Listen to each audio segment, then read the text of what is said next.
പനീർ പൂവിന്റെ ഏറ്റവും പുതിയ വിശേഷങ്ങളിലോട്ട് എല്ലാവർക്കും സ്വാഗതം. അപ്പോൾ ശ്രുതിക്കിട്ടൊരു പണി കൊടുക്കാൻ കാത്തിരിക്കുമായിരുന്നല്ലോ നമ്മുടെ ആന്റണി. അപ്പോൾ അങ്ങനെ ഒരു അവസരം കിട്ടുമ്പോഴേക്കും ആന്റണി അത് കറക്റ്റായിട്ട് മുതലാക്കുവാണ്. അപ്പോൾ ആ എപ്പിസോഡിനെ കുറിച്ചുള്ള വിശേഷങ്ങളാണ് ഇന്നത്തെ എൻ്റെ എപ്പിസോഡിൽ ഞാൻ പറയാൻ പോകുന്നത്. വീഡിയോ ഇഷ്ടമെങ്കിൽ ലൈക്ക് ചെയ്യാനും സബ്സ്ക്രൈബ് ചെയ്യാനും മറക്കരുത്.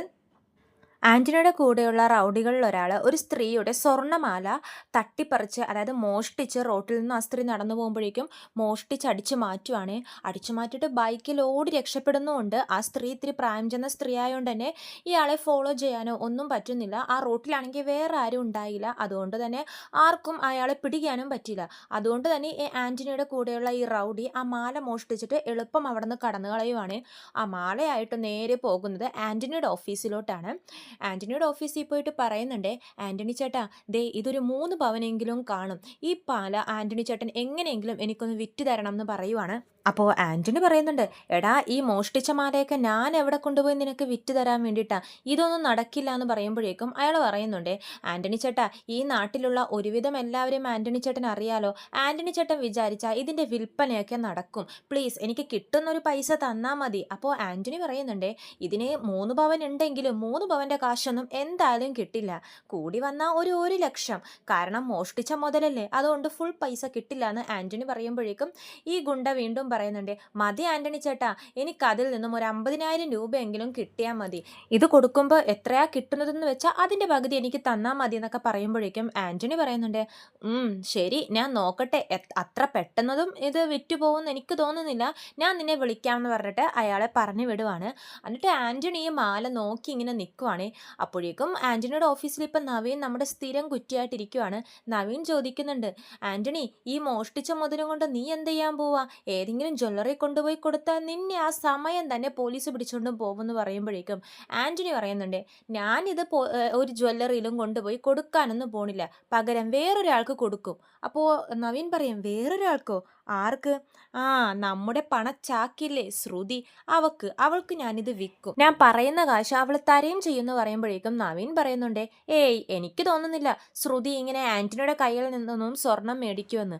അപ്പോൾ ആന്റണി പറയുന്നുണ്ട്, എടാ നവീനെ, അവളെ കൊണ്ട് ഇതെങ്ങനെ മേടിപ്പിക്കണമെന്ന് എനിക്കറിയാം, നീ കണ്ടോ, ഞാൻ ഇപ്പം തന്നെ അവളെ ഫോൺ വിളിക്കാമെന്ന് പറഞ്ഞിട്ട് ആന്റണി നേരെ ശ്രുതിയെ വിളിക്കുവാണ്. ശ്രുതിനെ വിളിച്ചിട്ട് ഓഫീസിലോട്ട് വരാൻ പറയുവാണ്. അപ്പോൾ ഈ സംഭവമൊക്കെ നടക്കുന്നത് നമ്മുടെ ശ്രുതി ചന്ദ്രോദയത്തിലോട്ട് കയറി കഴിഞ്ഞതിന് ശേഷമാണ്. അതായത് അച്ചമ്മയുടെ വരവിന് ശേഷം അച്ചമ്മയുടെ നിർബന്ധപ്രകാരം ശ്രുതിയെ വീട്ടിലോട്ട് കയറ്റുന്നുണ്ട്. പക്ഷേ ചന്ദ്ര ഭയങ്കര മോശമായിട്ടാണ് ശ്രുതിനോട് പെരുമാറുന്നത്. അതായത് രേവതിനോട് പെരുമാറുന്നതിനേലും മോശമായിട്ടാണ് ശ്രുതിനോട് പെരുമാറുന്നത്. ഭയങ്കര ദയനീയമാണ് ശ്രുതിയുടെ അവസ്ഥ. അവിടെ ശ്രുതി എന്ന് പറഞ്ഞ ഒരാളെ ചന്ദ്ര പരിഗണിക്കുന്ന പോലുമില്ല, മനുഷ്യനായിട്ട് പോലും പരിഗണിക്കുന്നില്ലേ. എപ്പോഴും വിഷമിച്ചുള്ള ദിവസങ്ങളാണ് ശ്രുതിയുടെ ജീവിതത്തിൽ ഇനി വരാൻ പോകുന്നത്. അപ്പോൾ അങ്ങനെയുള്ള ടൈമിലാണ് നമ്മുടെ ആന്റണി ശ്രുതിയെ വിളിക്കുന്നത്, ഓഫീസിലോട്ട് വാ എന്ന് പറഞ്ഞിട്ട്. അപ്പോൾ ശ്രുതി നേരെ ആന്റണിയുടെ ഓഫീസിലോട്ട് പോവാണ്. എന്താ ആന്റണി എന്നെ വിളിച്ചതെന്ന് ശ്രുതി ചോദിക്കുമ്പോഴേക്കും ആന്റണി പറയുന്നുണ്ട്, അത് പിന്നെ കുറേ ആയില്ലേ ശ്രുതി ഇങ്ങോട്ടേക്ക് വന്നിട്ടെന്ന് പറയുമ്പോഴേക്കും ശ്രുതി പറയുന്നുണ്ട്, ആന്റണി, ഇനി ഞാൻ ഈ ഓഫീസിലോട്ട് വരവൊക്കെ നിർത്തി. കാരണം അറിയാലോ, സച്ചിക്ക് നല്ല സംശയമുണ്ട്, സച്ചി ഞാൻ ഇവിടെ ഇടയ്ക്കൊക്കെ വരുന്ന കാര്യം അവനറിയാം, അതുകൊണ്ട് ഞാൻ വരില്ല എന്നൊക്കെ പറയുമ്പോഴേക്കും ആന്റണി പറയുന്നുണ്ട്, ഇന്നൊരു കാര്യമുള്ളതുകൊണ്ടാണ് ശ്രുതി നിന്നെ വിളിച്ചതെന്ന് പറഞ്ഞിട്ട് ബോക്സിലുള്ള സ്വർണ്ണമാല എടുത്തിട്ട് നമ്മുടെ ശ്രുതിക്ക് കാണിച്ചു കൊടുക്കുവാണ്. അപ്പോൾ ശ്രുതി ചോദിക്കുന്നുണ്ട്, ഈ മാല എന്തിനാ ആന്റണി എനിക്ക് കാണിക്കുന്നതെന്ന് ചോദിക്കുമ്പോഴേക്കും ആന്റണി പറയുന്നുണ്ട്, ഇത് ഞാൻ നിനക്ക് വേണ്ടി മാറ്റി വെച്ചതാ. അപ്പോൾ ശ്രുതി പറയും, എനിക്ക് വേണ്ടിയോ? എനിക്കെന്തിനാ ഈ മാല എന്ന് ചോദിക്കുമ്പോഴേക്കും ആന്റണി പറയുന്നുണ്ട്, ശ്രുതി, എനിക്കിപ്പോൾ പൈസക്ക് പെട്ടെന്നൊരു അത്യാവശ്യം വന്നു, അതുകൊണ്ട് തന്നെ എൻ്റെ കയ്യിലുള്ള മാല കിട്ടിയ വിലക്ക് ആർക്കെങ്കിലും കൊടുക്കണമെന്ന് തോന്നി. എനിക്ക് പരിചയമുള്ള ഒരു സ്ത്രീ, എന്നായിട്ട് നല്ല സൗഹൃദമുള്ളത് നീ മാത്രമാണ്, അതുകൊണ്ടാണ് ഞാൻ നിന്നെ വിളിച്ചതെന്ന് പറയുവാണ്. അപ്പോൾ ശ്രുതി പറയുന്നുണ്ട്, എൻ്റെ കയ്യിൽ ഇത് മേടിക്കാനുള്ള കാശൊന്നും ഇല്ല ആന്റണി എന്ന് പറയുമ്പോഴേക്കും ആന്റണി പറയുന്നുണ്ട്, ശ്രുതി, ഇതൊരു 3 പവൻ കാണും, അറിയാലോ, ഇപ്പോഴത്തെ വിലക്ക് 3 ലക്ഷത്തിൻ്റെ മേലെ പോവും. നീ എനിക്കൊരു 1.5 ലക്ഷം രൂപ തന്നാൽ മതി, നിനക്ക് ഞാൻ ഈ മാല തരാമെന്ന് പറയുവാണ്. അപ്പോൾ ശ്രുതി പറയുന്നുണ്ട്, ഹേയ്, എനിക്കൊന്നും വേണ്ട ഈ മാല, ഇത് ആന്റണി തന്നെ വെച്ചോ, നീ വേറെ തരികിട പരിപാടി കൂടിയൊക്കെ കൊണ്ടുവന്നതായിരിക്കും എന്ന് പറയുമ്പോഴേക്കും ആന്റണി പറയുന്നുണ്ട്, ശ്രുതി, എനിക്ക് മോഷ്ടിക്കുന്ന പരിപാടിയൊന്നുമില്ല, നീ എന്നെക്കുറിച്ച് അങ്ങനെയൊന്നും വിചാരിക്കരുത്. ഈ മാല ഞാൻ പറഞ്ഞില്ലേ, എനിക്ക് അത്യാവശ്യമുണ്ട്, പൈസക്ക് കുറച്ച് അത്യാവശ്യമുണ്ട്, അതുകൊണ്ടാണ് ഞാൻ നിനക്ക് തന്നെ തന്നത്. നീ എൻ്റെ ഒരു നല്ല സുഹൃത്ത് മുഹൂർത്താണല്ലോ ഇപ്പോൾ, അതുകൊണ്ടാണെന്നൊക്കെ പറയുമ്പോഴേക്കും ആന്റണിയുടെ വാക്കുകളിൽ ശ്രുതി വീഴുവാണേ. ശ്രുതി ആ ചെയിൻ എടുത്ത് നല്ലോണം നോക്കുന്നുണ്ട്. അപ്പോൾ ആന്റണി പറയുന്നുണ്ട്, ഇതൊരു വിൻറ്റേജ് മോഡൽ ചെയിനാ, പഴയ ചെയിനാ, നോക്ക്, നിനക്ക് തന്നെ മനസ്സിലാവും അതിൻ്റെ പൊലിമ. അപ്പോൾ ശ്രുതി ചോദിക്കുന്നുണ്ട്, ഇത് സ്വർണം തന്നെയാണോ? അപ്പോൾ ആന്റണി പറയും, നിനക്ക് സംശയം ഉണ്ടെങ്കിൽ അത് ഉരച്ചു നോക്കുവോ, ഏതെങ്കിലും ജ്വല്ലറി കൊണ്ടുപോയി നോക്കുവോ, എന്ത് വേണമെങ്കിലും ചെയ്യാം, എനിക്ക് പൈസ എത്രയും പെട്ടെന്ന് വേണം എന്ന് പറയുമ്പോഴേക്കും ശ്രുതി പറയുന്നുണ്ട്, ശരി എന്നാൽ പിന്നെ ഞാൻ പൈസ ഒപ്പിച്ചുകൊണ്ട് വരാം, 1.5 ലക്ഷം അല്ലേ, ഞാൻ തരാം എന്നൊക്കെ പറയുന്നുണ്ട്. അപ്പോൾ ആന്റണിക്ക് സന്തോഷമാവുന്നുണ്ട്. നീ വേണമെങ്കിൽ അത് ഇട്ട് നോക്കിക്കോ, അല്ലെങ്കിൽ കൊണ്ടുപോയിക്കോ എന്ന് പറയുമ്പോഴേക്കും ശ്രുതി പറയും, ഹേയ്, ഞാൻ പൈസ ഇട്ട് വരാം, അതിനുശേഷം നീ എനിക്ക് ഈ മാല തന്നാൽ മതി എന്ന് പറയുവാണ്. എന്നിട്ട് ശ്രുതി ആ ഓഫീസിൽ നിന്നും പോവാണേ. അപ്പോഴേക്കും നവീൻ വന്ന ആന്റണിയോട് പറയുന്നുണ്ട്, എടാ ഭയങ്കര, നീ എങ്ങനെയാ ശ്രുതിയുടെ കൈ നീ പൈസ തട്ടിയെടുത്തതെന്നൊക്കെ ചോദിക്കുമ്പോഴേക്കും ആന്റണി പറയുന്നുണ്ട്, അതൊക്കെ എൻ്റെ ഒരു കഴിവാടാ, അവൾ എങ്ങനെ വീഴ്ത്തണം എന്ന് എനിക്കറിയാം, ഇതിപ്പോൾ ഞാൻ വിറ്റ് കഴിഞ്ഞാൽ എന്നെ പോലീസ് പിടിച്ചുകൊണ്ട് പോകുന്ന ഉറപ്പാ, ഇതാവുമ്പോൾ മാല സേഫായിട്ട് അവളുടെ കയ്യിൽ ഇരിക്കുകയും ചെയ്യും, എനിക്ക് കാശ് കിട്ടുകയും ചെയ്യും, എങ്ങനെയുണ്ട് എൻ്റെ ബുദ്ധി എന്നൊക്കെ ചോദിക്കുമ്പോഴേക്കും നവീനും ഭയങ്കര സന്തോഷമാവാണ്. എനിക്കും എന്തെങ്കിലുമൊക്കെ തരണം കേട്ടോ എന്നൊക്കെ പറയുന്നുണ്ട്. അങ്ങനെ ശ്രുതി പൈസയൊക്കെ ഒപ്പിച്ചിട്ട് ആന്റണിയുടെ ഓഫീസിൽ പോയി ആ മാലയൊക്കെ മേടിച്ചുകൊണ്ടും വരുന്നുണ്ട്. ചന്ദ്രയായിട്ട് വഴക്കിട്ട് നിൽക്കുന്ന സമയമായതുകൊണ്ട് തന്നെ ഈ മാല ശ്രുതി ചന്ദ്രക്കൊരു ഗിഫ്റ്റായിട്ട് കൊടുക്കാൻ വേണ്ടി തീരുമാനിക്കുകയാണ്. കാരണം സ്വർണത്തോടും പണത്തോടുമുള്ള ചന്ദ്രക്കുള്ള ആർത്തി ശ്രുതിക്ക് അറിയാലോ, അതുകൊണ്ട് തന്നെ ചന്ദ്രക്ക് ഇത് ഗിഫ്റ്റ് കൊടുക്കാൻ വേണ്ടി ശ്രുതി തീരുമാനിച്ചിരിക്കുകയാണ്. പാർലറിൽ നിന്നും ജോലി കഴിഞ്ഞ് വരുന്ന പോലെ ശ്രുതി വന്നു കഴിഞ്ഞിട്ട് ആ ബോക്സ് ചന്ദ്രക്ക് നേരെ നീട്ടുവാണേ. അപ്പോൾ വീട്ടിലുള്ള എല്ലാവരും അവിടെ ഉണ്ടാവും. അപ്പോഴേക്കും എല്ലാവരും ഇങ്ങനെ ആശ്ചര്യപ്പെട്ട് നോക്കുവാണ്, ഈ പാലറിട്ടത്തി എന്താ ഈ കൊടുക്കുന്നത്? അപ്പോൾ ചന്ദ്ര ചോദിക്കുന്നുണ്ട്, എന്താടി ഇത്? അപ്പോഴേക്കും ശ്രുതി പറയും, ആൻറ്റി, ഇത് ഞാൻ ആൻറ്റിക്ക് വേണ്ടി മേടിച്ചതാ. അപ്പോൾ ചന്ദ്ര ഇങ്ങനെ സൂക്ഷിച്ച് നോക്കുവേ, നോക്ക ആൻറ്റി, തുറന്ന് നോക്കുമെന്ന് പറയുമ്പോഴേക്കും ചന്ദ്ര നോക്കുന്നില്ല. ചന്ദ്ര ആ ജാടയിട്ട് തന്നെ അങ്ങനെ ഇരിക്കുക, കാരണം ദേഷ്യമല്ലേ. പക്ഷേ ഗിഫ്റ്റ് എന്ന് കാണുമ്പോഴേക്കും ചന്ദ്രയുടെ ഉള്ളിലൊരു പതർച്ചയൊക്കെ ഉണ്ട്, പക്ഷെ അത് പുറത്ത് കാണിക്കുന്നില്ല. അപ്പോൾ ശ്രുതി എന്ത് ചെയ്യുന്നു വെച്ചാൽ ഈ ബോക്സ് തുറന്ന് ആ ഗോൾഡ് ചെയിൻ എടുത്തിട്ട് ചന്ദ്രയുടെ മുമ്പിൽ ഇങ്ങനെ തൂക്കി പിടിച്ച് നിൽക്കുകയെ. അത് കാണുമ്പോഴേക്കും ചന്ദ്രയുടെ കണ്ണ് അങ്ങോട്ട് മഞ്ഞിക്കുവാണ്. അപ്പോൾ ചന്ദ്ര എന്നാലും മൈൻഡ് അധികം കൊടുക്കാതെ ഇങ്ങനെ ഇരിക്കുവേ. എന്നിട്ട് ശ്രുതി പറയുന്നുണ്ട്, ആൻറ്റി, ഇന്നെനിക്കൊരു വലിയൊരു ക്ലയൻറ്റിൻ്റെ മേക്കപ്പ് ചെയ്യാനുണ്ടായിരുന്നു. അപ്പോൾ കിട്ടിയ കാശ് അവരെനിക്ക് അധികം കാശ് തന്നു. അപ്പോൾ കാശ് കിട്ടിയപ്പോഴേക്കും ഞാൻ ആൻറ്റിയാ ഓർത്തത്, ആൻറ്റിക്ക് വേണ്ടി ഞാൻ മേടിച്ചതാ ഈ ചെയിന്, ആൻറ്റി ഇത് മേടിക്കണം എന്ന് പറയുമ്പോഴേക്കും നമ്മുടെ സച്ചി പറയുന്നുണ്ട്, ഓ, ഇത് അമ്മേനെ മയക്കാനുള്ള പരിപാടിയാ, പാലരട്ടത്തി കൊള്ളാം, സ്വർണം കണ്ട അമ്മയുടെ മനസ്സ് മാറുമെന്ന് പാലരട്ടത്തിക്ക് നല്ലതുപോലെ അറിയാം, അതുകൊണ്ട് തന്നെ സിറ്റുവേഷൻ നന്നായിട്ട് ഉപയോഗിക്കുന്നുണ്ടെന്ന് പറയുമ്പോഴേക്കും ശ്രുതി പറയുന്നുണ്ട്, സച്ചി ഒന്നും മിണ്ടാതിരിക്കുമോ, എനിക്ക് മാല കൊടുക്കാൻ സ്വന്തമായിട്ട് അമ്മയൊന്നുമില്ല, എൻ്റെ അമ്മ മരിച്ചുപോയി, അതുകൊണ്ടാണ് ഞാൻ ആൻറ്റിക്ക് കൊടുക്കുന്നത്, ആൻറ്റി എനിക്ക് എൻ്റെ അമ്മയെ പോലെ തന്നെയാണ്, ആൻറ്റി ഇത് മേടിക്കണം എന്നൊക്കെ പറയുമ്പോഴേക്കും ചന്ദ്ര പറയുന്നുണ്ട്, എനിക്കൊന്നും വേണ്ട നിൻ്റെ സ്വർണ്ണമൊന്നും, പിന്നെ നീ എന്താ വിചാരിച്ചത്, സ്വർണം കണ്ടാൽ എൻ്റെ കണ്ണ് മഞ്ഞളിക്കുമെന്നോ, എനിക്ക് അത്രക്കുള്ള ആർത്തിയൊന്നുമില്ല, ആ മാല നീ തന്നെ കൊണ്ടുപോയി നീ തന്നെ ഇട്ട് നടന്നു എന്ന് പറയുവാണേ. അപ്പോഴേക്കും ശ്രുതി പറയും, ആൻറ്റി അങ്ങനെയൊന്നും പറയല്ലേ എന്ന് പറയുമ്പോഴേക്കും ചന്ദ്ര വീണ്ടും പൊട്ടിത്തെറിക്കുന്നുണ്ട്, എടി നീ എന്താടി വിചാരിച്ചത്, മലേഷ്യക്കാരിയാണെന്നും പണക്കാരിയാണെന്നും പറഞ്ഞു നടന്നപ്പോഴൊന്നും ഇതുപോലെയൊന്നും ഗിഫ്റ്റൊന്നും എനിക്ക് മേടിച്ചു തന്നിട്ടില്ല, ഇത് നീ എൻ്റെ ദേഷ്യം മാറ്റാൻ വേണ്ടി മനഃപൂർവ്വം മേടിച്ചതാണെന്ന് മനസ്സിലാക്കാനുള്ള ബുദ്ധിയൊക്കെ എനിക്കുണ്ടെന്ന് പറയുമ്പോഴേക്കും ശ്രുതി ഒന്നും മിണ്ടുന്നില്ലേ. ആ ചെയിനുമായിട്ട് നീ അങ്ങോട്ടേക്ക് പൊയ്ക്കെന്ന് പറയുമ്പോഴേക്കും ശ്രുതി പറയുന്നുണ്ടേ, ഇത് ഞാനിവിടെ തന്നെ വെക്കുക, ആൻറ്റിക്ക് ഇത് സ്വീകരിക്കാം, ഞാൻ എന്തായാലും ഇത് ഉപയോഗിക്കില്ല എന്ന് പറഞ്ഞിട്ട് അവിടെ വെച്ചിട്ട് പോകുമ്പോഴേക്കും ചന്ദ്ര അതിൽ തന്നെ ഇങ്ങനെ നോക്കിക്കൊണ്ട് നിൽക്കുവാണേ. ശ്രുതി പറയുന്നുണ്ട്, വിൻറ്റേജ് മോഡൽ ചെയിനാ, ആൻറ്റിക്ക് ഈ ചെയിൻ കണ്ട ആൻറ്റിയുടെ കുട്ടിക്കാലം ഓർമ്മ വരും, അത്രക്ക് ഡയമണ്ട് കല്ലുകളൊക്കെയാന്നൊക്കെ പറയുമ്പോഴേക്കും വർഷ പറയുന്നുണ്ട്, ഓ, ഈ ചെയിൻ എന്തായാലും നല്ല വില കാണും കേട്ടോ, ശ്രുതി ചേച്ചി ആള് കൊള്ളാം, ആൻറ്റിക്ക് നല്ല ഇഷ്ടപ്പെട്ട ചെയിൻ തന്നെ നോക്കി മേടിച്ചു എന്നൊക്കെ പറയുന്നുണ്ട്. ചന്ദ്രക്ക് അത് എടുക്കണം എന്നുണ്ട്, പക്ഷെ ഒന്നും മൈൻഡ് ചെയ്യാതെ അങ്ങനെ ഇരിക്കുവാണേ. ശ്രുതി ആ മാല അവിടെ വെച്ചിട്ട് ശ്രുതിയുടെ മുറിയിലോട്ട് പോവാണ്. ശ്രുതി അങ്ങനെ തന്നെ നിൽക്കുവാണ്. ശ്രുതി പറയുന്നുണ്ട്, അമ്മേ ആ മാല എടുക്കമ്മേ, ശ്രുതി മേടിച്ചു തന്നതല്ലേ അമ്മയ്ക്ക് വേണ്ടിയിട്ടെന്ന് പറയുമ്പോഴേക്കും ചന്ദ്രൻ ദേഷ്യത്തിൽ തന്നെ ഇങ്ങനെ നിൽക്കുവേ. അപ്പോൾ രവീന്ദ്രൻ പറയുന്നുണ്ട്, എടാ ശ്രുതി, അവൾക്ക് ഏതായാലും അത് വേണ്ടെന്ന് പറഞ്ഞല്ലോ, നീ അത് കൊണ്ടുപോയി അലമാരയിൽ വെക്ക്, എന്തിനാ ഇവിടെ വെച്ചിരിക്കുന്നതെന്നൊക്കെ ചോദിക്കുമ്പോഴേക്കും ശ്രുതി ഒന്നും മിണ്ടാതെ ഇങ്ങനെ നിൽക്കുവേ. കുറച്ചു നേരം കഴിയുമ്പോഴേക്കും ശ്രുതി ആ ബോക്സ് എടുത്ത് മുറിയിൽ പോകാൻ പോകുമ്പോഴേക്കും ചന്ദ്ര പറയുന്നുണ്ട്, നീ അത് എവിടെ കൊണ്ടുപോകുന്നടാ, അതിവിടെ ഇരിക്കട്ടെ എന്ന് പറയുവാണ്. അപ്പോൾ രവീന്ദ്രൻ ചോദിക്കുന്നുണ്ട്, നീയല്ല ചന്ദ്ര ആ മാല നിനക്ക് വേണ്ടെന്ന് പറഞ്ഞത്, അവക്ക് വേണ്ടെന്ന് പറഞ്ഞ് ഇവിടെ വെച്ചിട്ട് പോയതല്ലേ, പിന്നെ എന്തിനാണ് നീ അതെടുത്ത് മുറിയിലോട്ട് പോകുന്നത്, അതിവിടെ തന്നെ ഇരിക്കട്ടെ എന്ന് പറയുവാണ്. അപ്പോഴേക്കും എല്ലാവർക്കും ചിരി വരുവാണ്. കാരണം സ്വർണത്തോട് ആർത്തിയുള്ള ചന്ദ്ര അത്രയും പവർ കാണിച്ചിരുന്നപ്പോഴേക്കും എല്ലാവർക്കും അതൊരു ഷോക്കായിരുന്നു. പക്ഷെ ഇപ്പോൾ അതേ ചന്ദ്ര തന്നെ ആ മാല അവിടെ ഇരിക്കട്ടെ എന്ന് പറഞ്ഞപ്പോഴേക്കും എല്ലാവർക്കും ചിരി വന്നു. കാരണം സ്വർണം ചന്ദ്ര വിടില്ലെന്ന് എല്ലാവർക്കും അറിയാവുന്ന കാര്യമാണ്. അങ്ങനെ ചന്ദ്ര ആ മാല എടുത്ത് ഭയങ്കര സന്തോഷമാവാണ്. മുറിയിൽ പോയി അത് ഇട്ട് നോക്കി ഭംഗിയൊക്കെ നോക്കുന്നുണ്ട്. ചന്ദ്രക്ക് ആ ചെയിനിൻ്റെ മോഡലൊക്കെ ഭയങ്കര ഇഷ്ടമാവുന്നുണ്ട്. അങ്ങനെ ദിവസങ്ങൾ കടന്നു പോകുമ്പോഴേക്കും നമ്മുടെ ബാമയുടെ ഫ്രണ്ടിൻ്റെ, അത് ചന്ദ്രയുടെയും ബാമയുടെയും ഒരു കോമൺ ഫ്രണ്ടിൻ്റെ, ആ ഫ്രണ്ടിൻ്റെ ഒരു ബർത്ത്ഡേ ഫംഗ്ഷൻ വരുവാണ്. അപ്പോൾ ചന്ദ്ര നല്ല അടിപൊളിയായിട്ട് ഒരുങ്ങി കൂട്ടത്തിൽ ഈ മാലയൊക്കെ ഇട്ടിട്ട് ആ ഫംഗ്ഷനിലോട്ട് പോവാണ്. മാല ബാമക്ക് ഭയങ്കര ഇഷ്ടമാവുന്നുണ്ട്. ചന്ദ്രേ, ഇത് ഏതാ മാല, നല്ല അടിപൊളിയായിട്ടുണ്ടല്ലോ, പഴയ മോഡൽ മാലയാണല്ലോ എന്നൊക്കെ പറയുമ്പോഴേക്കും ചന്ദ്ര പറയുന്നുണ്ട്, ഇതേ ആ ശ്രുതി എനിക്ക് തന്നതാ. അപ്പോൾ ബാമ ഞെട്ടും, ശ്രുതി നിനക്ക് ഗിഫ്റ്റൊക്കെ തന്നോ? എൻ്റെ ദേഷ്യം മാറ്റാൻ വേണ്ടിയിട്ടാ അവൾ ഇങ്ങനെ ഓരോ ഗിഫ്റ്റൊക്കെ തന്നത്. നോക്കിക്കോ, ഞാൻ അവളോടുള്ള ദേഷ്യം ഒരിക്കലും മാറ്റാൻ പോകുന്നില്ല.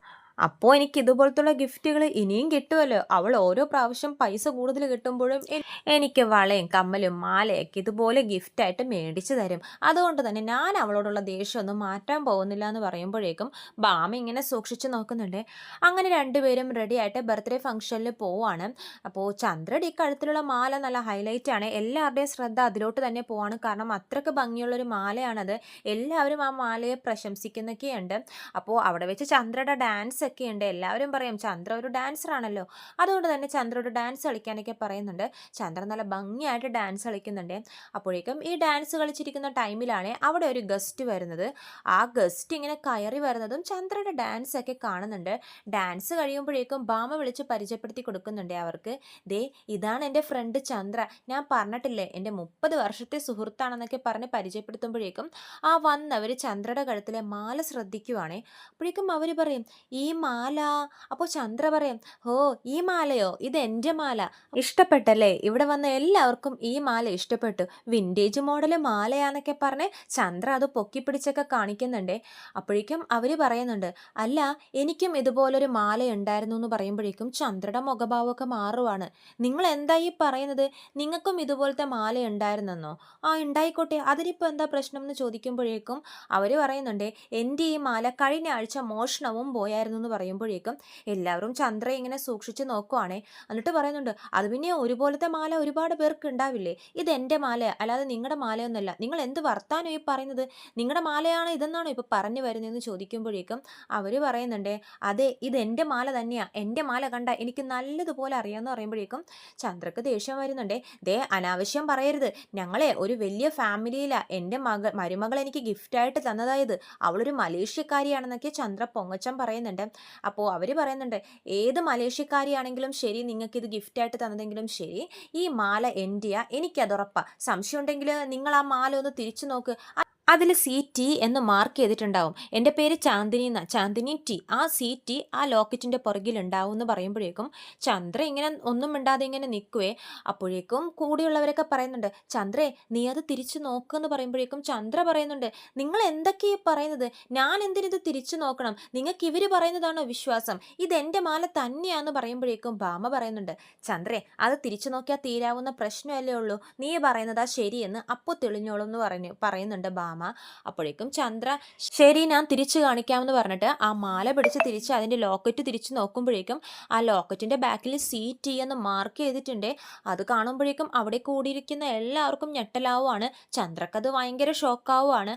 അപ്പോഴേക്കും ആ വന്നവർ അവരുടെ ദേഷ്യം മൊത്തം തീർക്കുവാണ്. കണ്ടില്ലേ, ഞാൻ പറഞ്ഞില്ലേ എൻ്റെ ഇനീഷ്യൽ ഉണ്ടെന്നതിൻ്റെ പുറകിൽ ഇതെൻ്റെ മാല തന്നെയാ, എടി കള്ളി പെരിങ്കള്ളി, അവളും അവളുടെ ഒരു മലേഷ്യക്കാരി മരുമകളും, നിങ്ങളെല്ലാവരും നിങ്ങളുടെയൊക്കെ സ്വർണ്ണാഭരണങ്ങൾ ദേഹത്തുണ്ടോയെന്ന് നോക്കിയേ, പെരിങ്കള്ളിയായി ഇവിടെ വന്നിരിക്കുന്നത്, നിങ്ങൾക്കൊന്നും നാണമില്ലേ, ഇതുപോലൊരു കള്ളിയൊക്കെ എന്തിനാ ഇതുപോലുള്ള ബർത്ത്ഡേ ഫംഗ്ഷനൊക്കെ വിളിക്കുന്നതെന്നൊക്കെ പറഞ്ഞ് ചന്ദ്രയെ ഭയങ്കരമായിട്ട് അപമാനിക്കുന്നുണ്ട് എല്ലാവരുടെ മുമ്പിലും.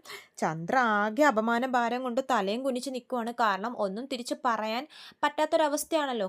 ചന്ദ്രക്കാണെങ്കിലോ ദേഷ്യവും കയറുന്നുണ്ട് ശ്രുതിയോട്. അതുപോലെ തന്നെ, ഇങ്ങനെ മോഷ്ടിച്ച മുതലാണോടി നിങ്ങൾ ദേഹത്തിട്ട് നടക്കുന്നത്, നിങ്ങൾ കുടുംബക്കാർ മൊത്തം ഇങ്ങനെയാണോ, അതോ നീയും നിന്റെ മരുമകളും മാത്രമാണോ ഈ ഗ്യാങ്ങിലുള്ളത്?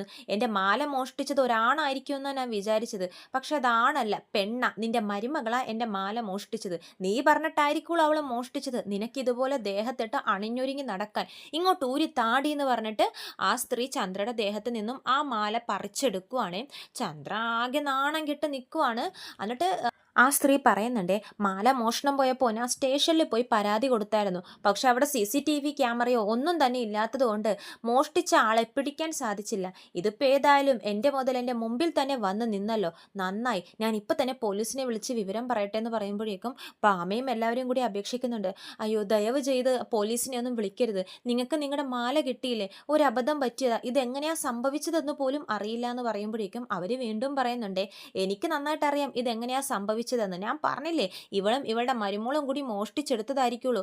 3 പവൻ സ്വർണം ഇപ്പോഴത്തെ കാലത്ത് എന്ത് വിലയാ, അതും അത് ഒരെണ്ണം കിട്ടിയാൽ മതിയല്ലോ, അവരുടെ ജീവിതം തന്നെ മാറി മറിയെന്നൊക്കെ പറഞ്ഞ് വളരെ മോശമായിട്ടുള്ള സംഭാഷണമൊക്കെയാണ് അവിടെ നടക്കുന്നത്.